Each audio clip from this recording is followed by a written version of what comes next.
but he dropped his elbow and he backed up, and I was like, it's just I already knew because Yeah. like I said, experience, coaching, and just training. It just like the same thing happened twice, and once I jumped in again with a lead hook, that's when he fell. Yeah. It's that instinct and that data that you process right away, and then it's the instinct to just retaliate. Because in the second round, I felt like you went a little bit more to the body too, and then you caught him. I Right, believe it was a left to the body that really hurt him, and then right, eventually the fight was stopped. He was broken pretty much after that. yeah. It was one. I think if I'm not mistaken, in this, yeah, it was in the second round. I caught him with a right up to the like a right uppercut to the body. That angle that you can't really see it because the person I was recording on top, it was Yeah, like blocked because he went down. But yeah. I had caught him with it was like a right uppercut to the body, and then the one that finished it off, it was like a straight right to the body. Okay. By the way, and I pinned in the chat the link to the fight and to come in the fight, and that's also your channel as well, his YouTube channel. So Keith Cologne has a YouTube channel. So pinned in the chat is the actual link and the build up to the fight and the actual fight is what he's talking about. So if you guys want to take a look at that, you can. Um, so 2024, big year, great year. What does the future hold? I mean, what are you looking forward to do in 2025? Yeah, 2025, we just looking to keep building. We had a great 2024, had a great like what 6 months, but that's I believe great 6 months. So we just looking to capitalize on 2025, keep the ball rolling, keep the momentum building. Um, you know, better fights, better everything. Look sharper, faster, quicker. Um, be a better role model. Do things to help Jersey look in the boxing world, and yeah, just keep building. Um, that's it. And so I know obviously keep building. You want to be more active as well. You had 3 fights in half a year, right? And don't forget, Right. obviously, the tournament, the nationals. You was very busy. We spoke about school. Do you got anything lined up in the future? Are you trying to maybe get signed by a promotion, or you're just gonna take it slow and just see what comes? As far as like matchmaking and stuff like that. Kind of being just working with my own team it's been working out for us. Um, our main thing right now is just we want to keep staying busy, and sometimes going with like a big promotional company that could go against that right now. So we not really looking forward to, but if an opportunity comes like where it makes sense for on both ends, then we'll take it. We had a few offers already, but like I said, we doing well with what we got right now. Um, I should be. It was talks of me fighting like mid January, but that fell through. So we solidifying for February. It's like I believe like it's gonna be a go. You're gonna hear about it soon. Um, so early February you should see me back in the ring soon. Okay. One other question, and then D free, you could go. So like obviously you want to be more busy. So right now you're starting off, and usually pro fighters when they come out of amateur, they usually start off with 4 round fights. Are you looking to maybe increase to 6 rounds in 2025, or maybe Yeah, just stick yeah, with four? Not like they last in 4 rounds anyway, but what I'm saying, like maybe increase. Obviously get up there in competition and as yeah, well as being busy. definitely. Yeah, Okay. definitely. I'm gonna be honest. The 4 rounds is cool, but I feel like the 6 rounds I'll be more comfortable. Just knowing that you got that safety net with that time. You ain't really gotta, 4 rounds is close to 3 rounds like the amateurs, but 6 rounds that's where you'll be able to get a little tougher opponent, Yeah. and they could push you to show your skills, and that's what I really want. Hmm. Like I said, like these knockouts been coming, but I want people to see me like set up my shots, set up. I feel like I do that well. I'm like my ring IQ, how I set certain shots up, and how crafty I am. I feel like that's what separates me from the rest. And once y'all see that, y'all gonna be like, oh yeah, nah, he the real deal. Absolutely, I agree with that 100%. So D free. Yeah. Now we talked earlier about you being in school and you're a pro athlete now. Um, Does your schedule change as far as your workouts and your school studies, being though that you're pro now is different from being an amateur? Does any of that change, or you still have the same type of schedule for as far as training and doing your and getting ready for your school work and stuff like that? Nah. So for when I was an amateur, it was just really it's kind of similar. The only thing that's just changed, it's just like really more so what we add into to the boxing aspect, meaning like probably doing more strength training, more strength workouts. We do strength workouts before or after. Like if you look at one of the YouTube videos, you'll see we'll do strength training either before or after. But that is still count as one workout. I probably done ran in between my classes, or I work out, I go to school workout, do take a little rest, like a couple hours off, and then I just go to like a LA Fitness or go run outside. So the regimen, the routine still stay the same. It's just get harder, just that's really it. More rounds, more miles. Yeah. So when are you looking to graduate? I'm supposed to be graduating in 2026. Okay. Yeah, 2026. I think like around the springtime. So like this time next year. So I got this semester, another semester, and then the last one. Okay. Now you said you are looking to get a fight in February. When do you think you starting camp up? If you looking to get a fight in February, you starting camp up now, or you waiting for the fight to be announced? Nah, I'm already training. Like me, if you ask me, I'm training like if I'm gonna fight. I'm training like if I'm gonna fight. I just don't put it out to the world because I know a lot of times like I say things and then people like, "Why he gonna be fighting?" And then they'll just immediately start buying tickets, and then if it fall through, it's Right. gonna look bad on me. Like, dang, I like a lot of people when they come to like a fight, a lot of people say like, "I just come to see you fight." And so like for the people that just come watch me fight and I'm not being there, I don't want to ruin their experience. I want to give them the best experience possible, put on a show for them, and yeah. So like me right now, I'm in training camp mode. Taking it serious, running, training, yeah, the whole nine. You have an eye of who you believe your opponent is going to be, or you just getting ready for whoever they decide they're going to put you in the ring with. At the moment, I don't know who my opponent's gonna be. Like my team, they discuss that, and once they solidify opponent, they come to me, they show me, and I'll be like, oh, all right, like I said, right now I'm at the stage where I'm early in my career, and I'm just showing that I'm just different from my opposition, so it don't really matter who they put in front of me at the moment. I just want to stay active. Okay. I mean, you talk about you already training. I mean, how I mean, we know you balance well, right? In and out of the ring because you're balancing pretty much two careers. You're a fighter and you're pursuing your education as well. But discipline, during the holiday season and staying on weight. Like, how are you when it comes to discipline? How is your weight right now? Are you at fight weight or are you just a little bit off? Like, how is that being disciplined during like Thanksgiving and now Christmas? Nah, yo, the fight we know, like, I feel like I could eat whatever and still be, in range of the Mhm. in range of my fight. All I need is really like a week to cut weight. So I don't really be stressing about that. I don't I don't eat out every day, or I usually just make my meals here, and I'm not like crazy. I don't have a 5-star meal every time I'm eating breakfast, lunch, and dinner.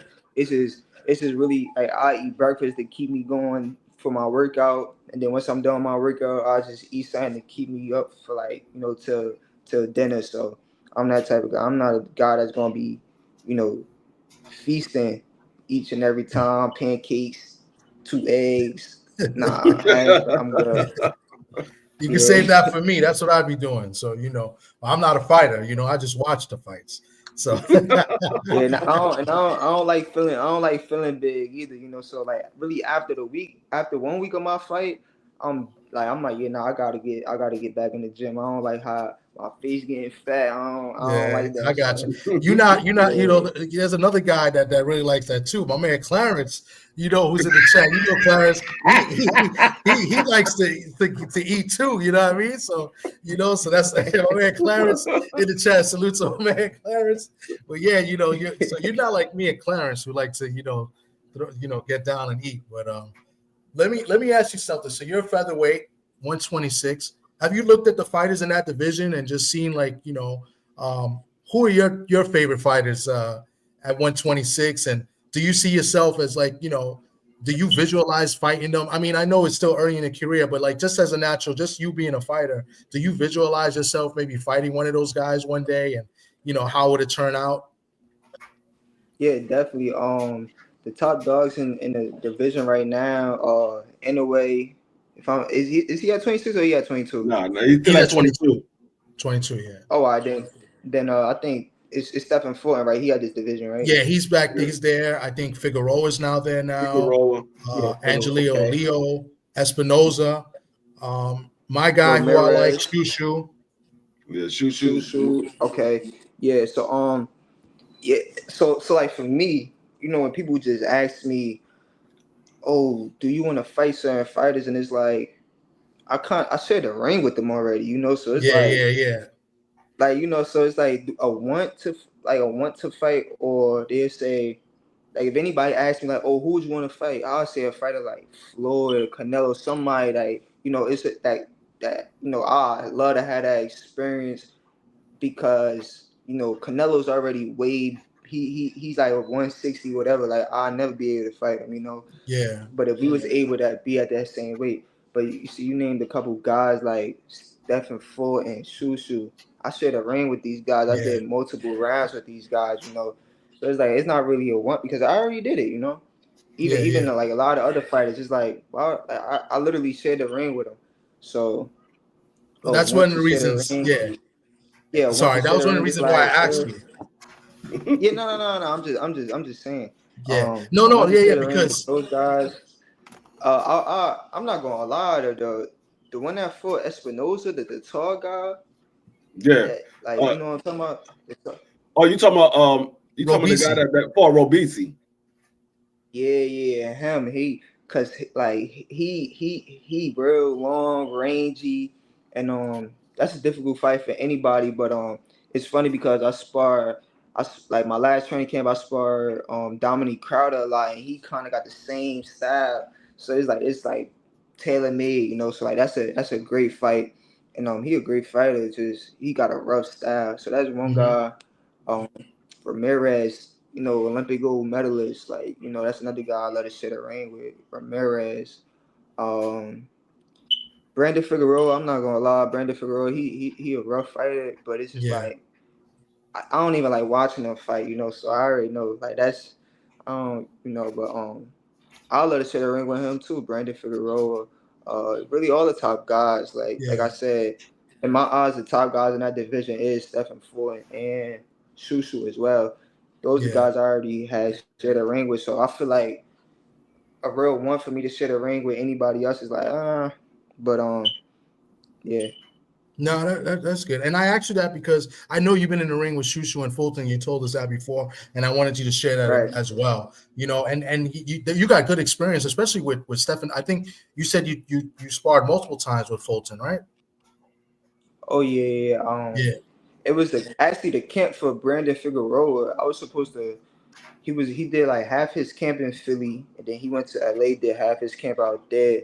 I was supposed to go to LA, but I was in school, so I just can't take off, school for a whole week. Plus, at the time, I was in amateurs, and in the amateurs, you fight nationals for a full week straight. So it's like I can't go for like 2 weeks to camp with him and then take another week off for camp for nationals. So I couldn't do that. But yeah, that was another camp that I had that I was, sparring with him a lot. Did heavy rounds with him.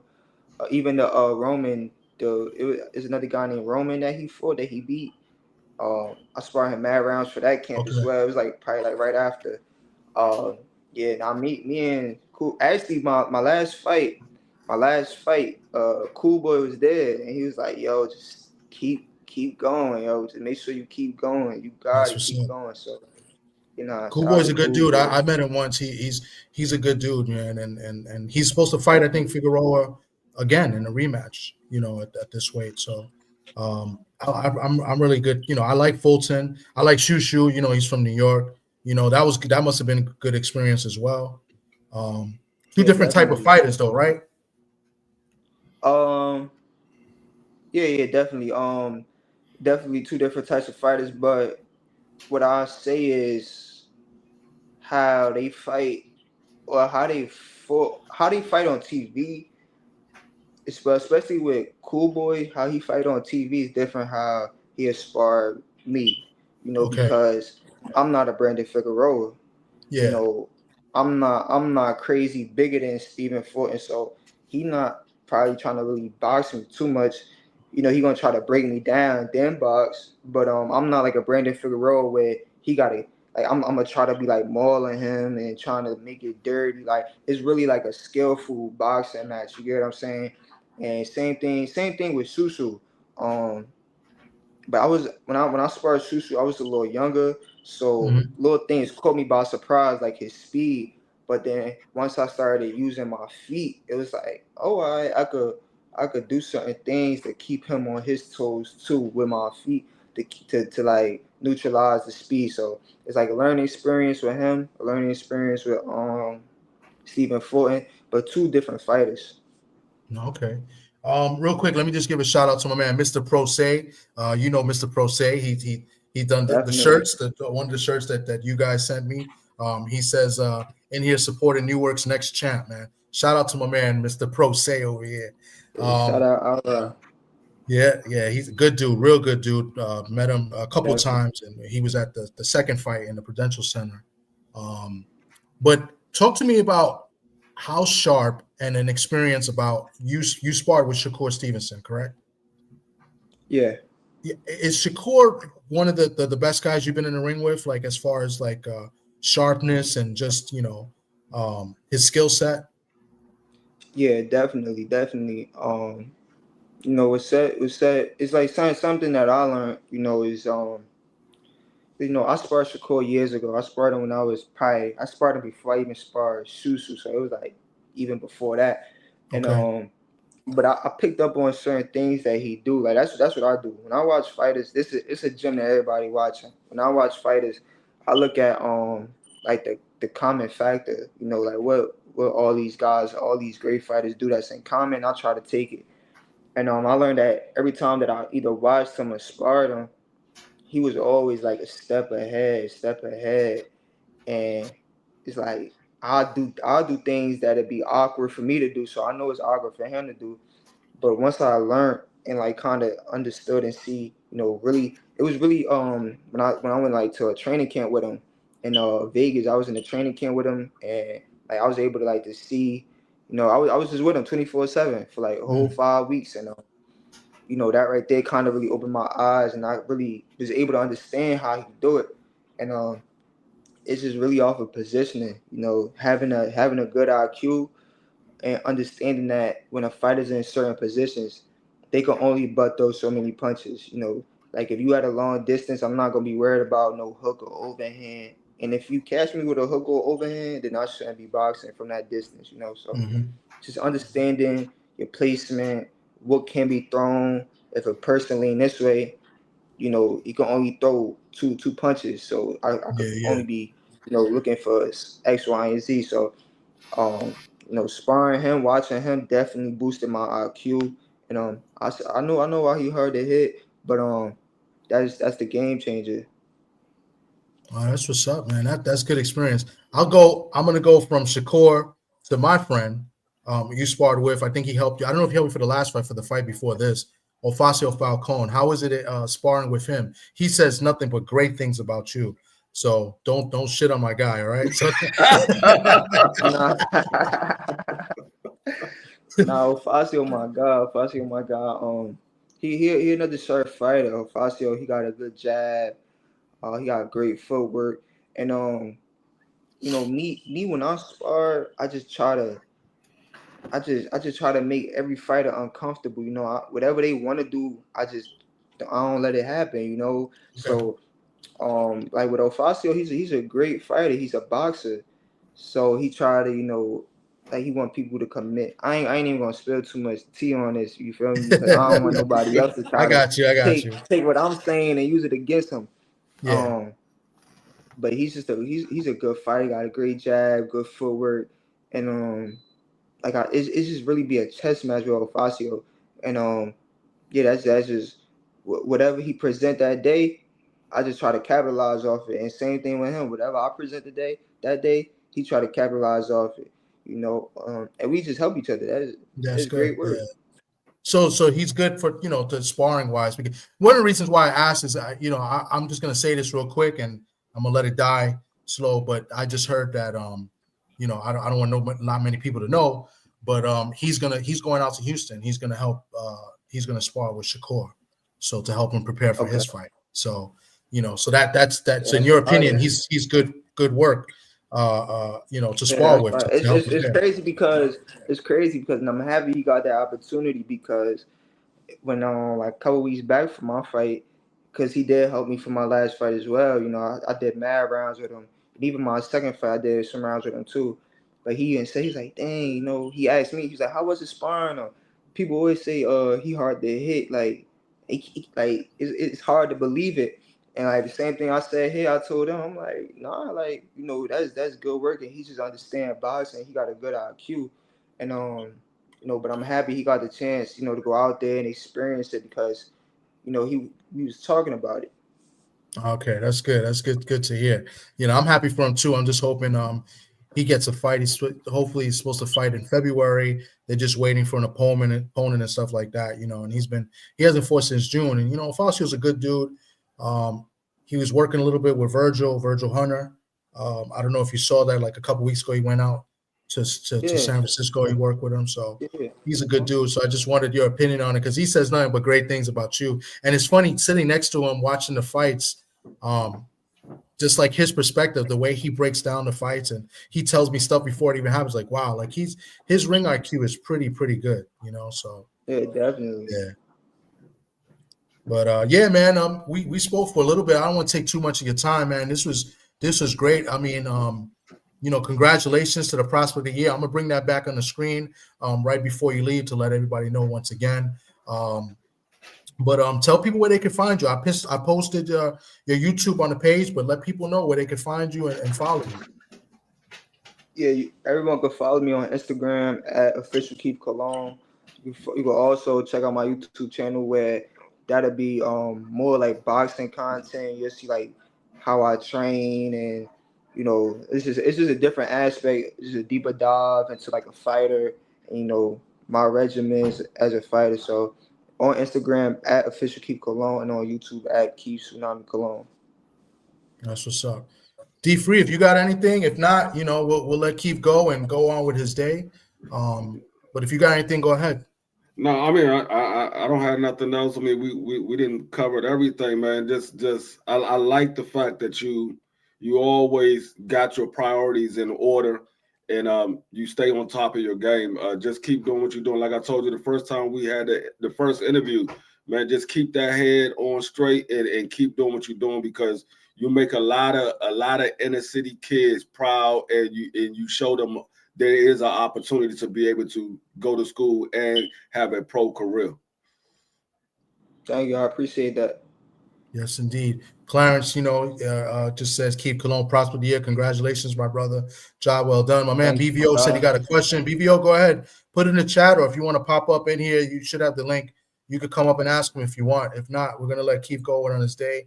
I know he's got other interviews lined up. I know he has one tomorrow with my guy Cano Loco tomorrow. I think you got an interview with him. You know, I'll be watching as well. So yeah, man. So BVO, if not, we're gonna let Keith go. You know, BVO is special. I don't know if you don't know BVO, but he's special. Maybe you could go do an interview with him. He's special. He's a funny guy, and he knows boxing. So I like to bust his chops, but he's taking too long. So I'll wait for him. Yeah. But while we wait, there you go. He says, Keith, I wanted to know who is better, him, Vargas, or Mason, So BVO always asks these questions that are crazy, you know. So he says, You talking about Emiliano Vargas or Abdullah Mason? Who you got? Who you think is better? Oh, I think I got Mason. I got Mason. I like Vargas though. Vargas, he I seen him work in person. He's sharp. He kind of got like a different style. He switched. But I feel like Mason, especially where Mason at right now, where Vargas at right now, it's like two. I feel like Mason is way ahead of the like way ahead of the game as far as like opponent wise. Not saying skill wise. I feel like they pretty even, but just Mason got more fights this year. Like he had a crazy year, he went crazy with the fights. So I feel like, right now, if we talking about right now, I feel like Mason definitely be the one that's victorious against Vargas. And then he asked, of course he's gonna ask this. He says, "Are you better than them?" Oh, I'm the greatest fighter you will ever see, man. Good answer. Right. Good answer. You see that? This is why we got to put up with BVO, man. But that's what BVO does. But that brings entertainment to the channel, so that's why I love BVO. But great answer. Great answer. Maybe next time. As a matter of fact, here he goes. He's right there. There he goes. BVO. Yo, Keith, man, don't let these Puerto Ricans fool you, man. Don't let these other Puerto Ricans fool you, man. But I want to ask you this, man, because one thing we've seen with you a lot, man. Are we gonna see more power? Because it looks like you're getting doing better with the weight, man. Are we gonna start seeing more power from you? I'm gonna be honest. I go in there real conservative. I don't go in there, trying to knock nobody out. The knockouts just come. It just come. I don't really. But what I will say is, as I step up, you'll see more explosiveness. Is how more of my skills, and what that is my power. Just being able to set up certain shots and land on flush. I do it all the time in sparring, and but with sparring it's different because you got like 8 rounds, 10 rounds, and with a fight you got 4 rounds. But you'll definitely see more explosiveness, more power. But that's not my full package. That's just what I'm able to see at the moment. The reason I say that is because, man, you do a great job with your feints. I see you do a good job of freezing people with the jab feint, which is a really underrated move. Which I wonder, how did you learn something like that? Because I see your skills are off the charts, man. Yeah, for real, my coach, it was a fighter that in the amateurs that I was fighting, and my coach noticed something that, like, he noticed like a wrinkle in my game, and he was just basically like, "Yo, try this move right here, just so you could X, Y, and Z," and like it stuck with me. It's just something. Yeah, it just stuck with me. Yeah, the reason I say that, man, because like I've been watching you and it looked like your footwork's gotten better. It's like I'm like, damn, that boy Keith been going to school, man. I'm proud of you, man, because your whole game is better. I mean, because when I first seen you, I seen a lot of like the amateur stuff, but I see you improving with your feints. Because I don't know if you noticed this, that's when they extend your career, man. You're not even having to throw, because Floyd was real good at that, making you think he gonna hit you, and he not, and you all tensed up, and he ain't threw a punch yet. So that's what I'm saying. I'm seeing some improvement on that, man, and your footwork. We already know, man. Hey, we gonna have to get you a do-rag, man. You fighting like a brother more and more, man. I'm about to get you a do-rag, man. Hey, yo, I got a do-rag. I got a do-rag. I got like 20 of them. Hey, but we proud of you, man. I'm telling you, man. Don't get up here with Puerto Rican time and Puerto Rican free, and they don't know boxing, man. All they like is that rock'em sock'em, man. But keep doing what you're doing, man. Because you know what? I seen a guy. I'm not saying you are a lot like him, but I would love to see you do more of what I see Tevin Farmer doing, controlling the ring with your feints, your feet. Because I don't think people understand you really can win a fight with just your feet. And I'm telling you, man, what you doing with that jab feint, I'm like, that's a hell of a job, bro. That's a hell of a job, man. Thank you. I appreciate that. Yeah, BVO's a good guy, but he always likes to start trouble. So you got to be careful with him, man. Well, Keith, you want to hear a funny story before we get out of here? Because I know you're a busy man. Yeah. So one day, I went to go see Tommy, right? So I was in the Bronx. I went to go see Tommy. This man would not answer the phone for 2 hours. So then when I get back to the hotel, I'm like, he called me, where you at? I'm like, fool, you ain't answered the phone for 2 hours. So don't let Tommy fool you, man. He a wild dude. He type of dude that'll steal your phone and help you look for it. So keep your eye on Tommy. Keep your eye on Tommy, man. Yo, with that note, yo, Keith, I appreciate you being on with us, man. This was dope. Maybe we'll set something up with BBO's channel. BBO got a nice channel too. D Freeze also there with him.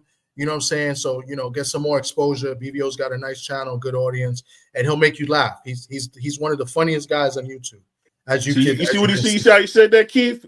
A lot funny, like I'm a clown. You see how you see that? You see how you did that? But no, seriously, man, all jokes aside, man, great job with your skill, man, because people don't understand this ain't no rocky shit, man. Skills will pay the bill. So great job on that, man. Great job on that. Seriously. Well, Keith, I appreciate you coming on, man. Salute to you. You've done a hell of a job 2024. And sky's the limit for 2025 and beyond. You know, the balance that you do, I'm talking about inside and outside the ring. You know, full-time student at Rutgers University. You know, that's a great university as well. You know, so salute to you and congratulations, Prospect of the Year. We're going to show that one more time when you leave and let people know. And I appreciate you, bro. And hopefully your next fight is close. I'll be at the next fight. All right. No, most day you'll be there. Thanks for having me. All right. Be safe. All right. That was Keith the Tsunami Cologne out of Newark, New Jersey. I'm just going to read this letter that he got about Prospect of the Year from the World Boxing Bureau. Congratulations to him, man. He's a good kid.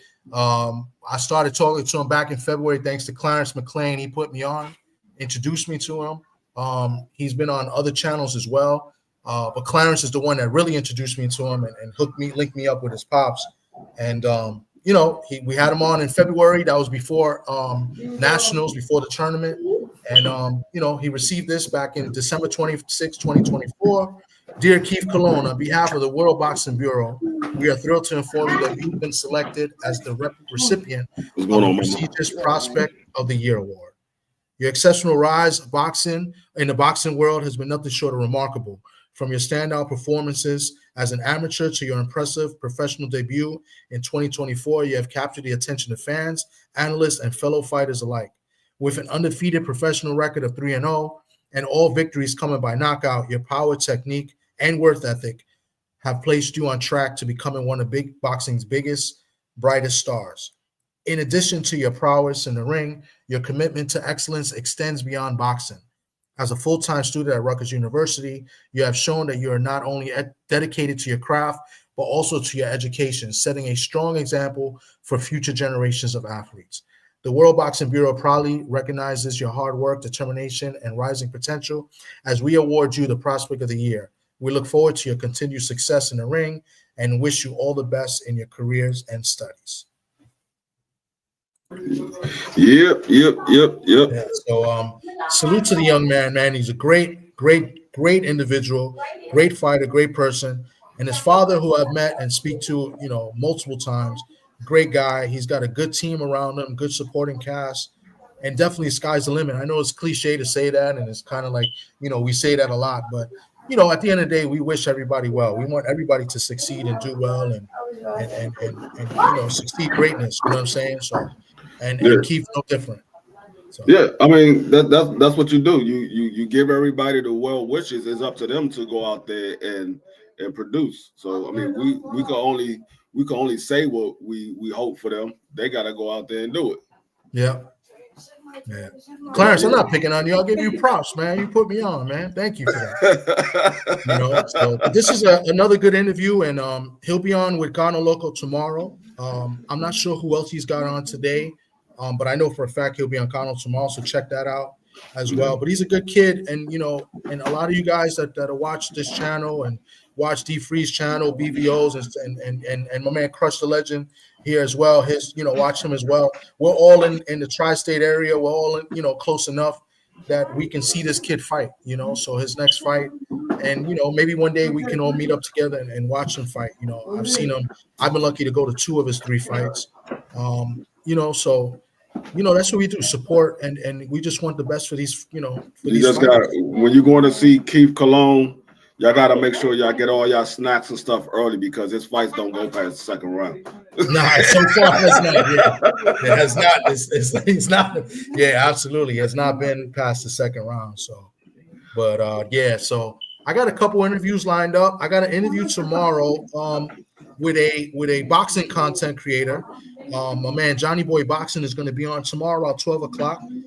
It's a different look. We're gonna, I want to do different things. I not only want to, we always talk sports here, football, basketball, baseball, boxing, even wrestling. And we have also a lot of people always on the panel. Tonight we're gonna go live around 10 or 11. I'm not sure yet. We're gonna talk about end of year awards in boxing. Hopefully my other co-host will be on, Socrates. And tomorrow I got Johnny Boy Boxing. He works with Fight Hype, and we're gonna talk to him. He's a good dude, and he covers boxing, and I see him a lot at the fights here in the tri-state area, and he travels well. During the week, I got another fighter that we're gonna be introducing as well, another prospect. So we got some things lined up. You know what I'm saying? So I'm gonna try to do more and more content. Try to keep it short like this. It's less than an hour. Tonight we may go longer because we're gonna talk and talk, but all are welcome. I open the panel up for everybody to give their opinion. Crush, Brian, Clarence, Jose. You guys want to come up? It's all good. We'll be on, I think, between 10:30 and 11. I'm going to try to wait for Sock, because Sock trains, trains fighters out here in the Bronx. So yeah, now that my man is monetized, y'all want to get y'all questions answered, y'all hit him with a super chat so he can read them off, because we be focused on these interviews, so a lot of times we don't see what's going on in the chat. That color will make you see something a little different. You know, hold up, some color over there. So, absolutely, I would appreciate that, and all of it would go to help to these fighters, because if you guys know me, I go to the fights. I'm always there, and even if I get credentials to these fights, I still buy a ticket to the fight too. So I'm always trying to support, and I support other channels as well. But only if you can. If you can't, hey, listen, I don't ask. I do this for fun and just to talk, to have the good conversation. So I appreciate everybody that came through. We'll be back on tonight. All are welcome. And then tomorrow, I got my man Johnny Boy Boxing. And then we got Brian Corbett talking about my Seahawks. I don't want to talk about the Seahawks. Hey, y'all gotta win. Y'all gotta win. You gotta win. No, we won last night in a boring game, and we need the Rams to lose. If the Rams lose Sunday, I think it's going to come down. It's winning and winning it in. Yeah, and don't let that happen, Brian, because I may go to Brooklyn and find you to talk shit. I'm just saying. Yeah. Hey, I may take trash talking to another level and just go see you personally with my Seahawks gear. How about that? Hey, all I know is Caleb Williams. That man has been sacked 67 times. Yeah, that's unbelievable. Oh my God, that man! I don't even want to talk about our offensive coordinator and how all of a sudden that he completed touchdowns. God dang! All of a sudden we want to run the ball. The last week they should have ran the ball more against the Vikings. They didn't. They was pass happy. I don't understand this team. But y'all gotta get a new quarterback. Gino. Yeah, we need a new quarterback for sure. Gino had a great first year as a starter, but he's back to the old Gino. And I want to go a step further. I want to get rid of Metcalf too. That's a whole other story. I've been complaining about Metcalf for a while now. But. At first, I wanted Washington to go after Metcalf, but then I was like, hold up. Nah, I don't really want him. He's one of those guys. He reminds me of a low budget T.O. He's big and he has a lot of controversy with him, but he's not as good as T.O. Like he's a good guy. He's a good receiver when he's on his game. When he's on his game, he's a good receiver. But when he's not on his game, he just out there. It's like you don't really get nothing, no production from him. No. He don't seem like he do anything besides catch the ball. But that's the thing. And then he drops easy catches. He might catch the tough ones. The thing with Metcalf, here's the problem with Metcalf. Metcalf, whenever he's on the field, and this may be debatable, but he's the best athlete on the field every time he's on the field. He doesn't use it in the games. He drops too many passes. He doesn't run the right routes. He makes he'll drop easy passes, don't run the right routes, and he'll create stupid penalties. And it's like, come on, bro. Just I think, do what you got to do, and everything will be great because nobody can cover you. You're too big to tackle.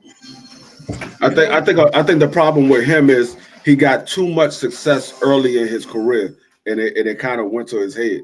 He didn't utilize he didn't build on his craft. He got the success, and he was like, okay, I ain't got to do nothing else. I'm always going to be good. And, I agree with that. We see a lot of guys that do that. When they get a lot of success early, they don't build on their craft. They automatically think they're just going to be good forever. Yeah, because he's athletically gifted, and I think if he worked on his craft, and when I mean work on his craft, watching film, run your routes better, work on your route running, like that's working on your craft. Work on your hands. You're gonna have the ability to run. You're gonna have the size. You're gonna have the ability to catch, but work on that. You know what I'm saying? The running the routes, the blocking. He need to work on his hands. That's what he definitely need to work on. Because I'm like, no, there's no way in the world he probably won't even get 1,000 yards this year. He's 103 yards away from getting 1,000 yards, and he probably won't get it. He probably won't get it unless he breaks one.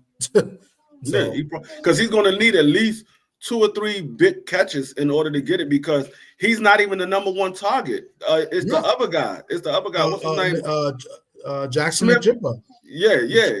He's the number one guy. So yeah, he's going to need at least 2 or 3 big games in order for him to break 103 yards. So, yeah, and he can't because you got Jackson Njigba and then you got Lockett, and those guys run their routes and they do what they're supposed to do. Metcalf is just pretty much a decoy, but Metcalf, his biggest games is when he breaks one for like 40, 50 yards. They might need to downgrade him to tight end. They need to downgrade him to another team and get some picks. You can send him. You can actually. No, I don't want to send him over there because he might end up getting good. Send him to the Raiders. Send him to like Jacksonville. send him to the Raiders. So one of the AFC teams. I was about to say send him to Dallas, but no, he might go to Dallas and get good. No, don't even send him to Dallas. Yeah, with him and CeeDee Lamb. Yeah, don't send him to Dallas. Don't send him to Philly. I don't even want you to send him to the Giants. Send him to an AFC team. Send him to one of them AFC teams. Yeah. But that's all I got, guys. That's all we got. We'll be back on tonight. I'm not sure what time yet. I got to talk to the other co-host that never shows up. So and then all are welcome. We'll talk a little boxing and I got some football too. I gotta see what's up with Sock. I ain't seen him in a minute. Yeah, he's a busy man. So all right, guys. I'll talk to you guys later. All right, bro. Thank you. Please. All right.